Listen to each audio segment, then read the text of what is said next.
एक बार नायरा अपने घर की अच्छे से सफाई कर रही होती है और सफाई करने के दौरान उसे ऐसा महसूस होता है कि उसके हाथ में रिंग नहीं है और तभी वो नीचे देखती है, रिंग नीचे गिर गई है और टूट जाती है, जिसे देखकर नायरा बहुत ज़्यादा उदास होती है और उसे सही कराने के लिए ज्वेलर के पास लेके ही जाने वाली होती है। तभी वहाँ पर उसकी 3 सहेलियाँ आ जाती है, जिनसे वो बहुत सारी बातें करती है और बहुत ज़्यादा खुश भी होती है और वो उनसे कहती है कि मैं तुम्हारे लिए अभी चाय बनाकर लाती हूँ, और इसीलिए वो किचन में जाकर उनके लिए चाय बनाकर लेकर आती है। लेकिन जब वो चाय बनाकर वापस आती है तब नायरा की रिंग वहाँ नहीं होती। ये देखकर नायरा बहुत ज़्यादा हैरान हो जाती है और उन तीनों से पूछती है कि मेरी रिंग कहाँ पर है, लेकिन तीनों में से कोई जवाब नहीं देता।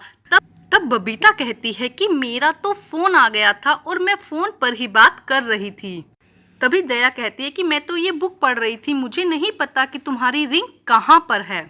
इसके बाद गोपी कहती है कि मैं तो ये तस्वीरें देख रही थी, मुझे सच में नहीं पता कि तुम्हारी टूटी हुई रिंग कहाँ पर है। ये सुनकर नायरा समझ जाती है कि उसकी रिंग किसने चुराई है। तो गाइस, आप क्या समझ पा रहे हैं कि इन तीनों में से रिंग किसने चुराई है? आपका समय शुरू होता है अब। टिक टिक 1, टिक टिक 2, टिक टिक 3, टिक टिक 4, टिक टिक 5। तो गाइज, आपने कमेंट करके आंसर दे दिया, तो आइए बताते हैं इसका आंसर। नायरा की रिंग गोपी ने चुराई है, क्योंकि नायरा ने किसी को नहीं बताया था कि उसकी रिंग टूट चुकी है। लेकिन गोपी ने जब वो रिंग चुराई तो उसे वो टूटी हुई दिखी, इसीलिए उसने कहा कि टूटी हुई रिंग मेरे पास में नहीं है। तो गाइज, आपने कमेंट करके आंसर सही दिया, ज़रूर बताइएगा और चैनल को सब्सक्राइब, लाइक, शेयर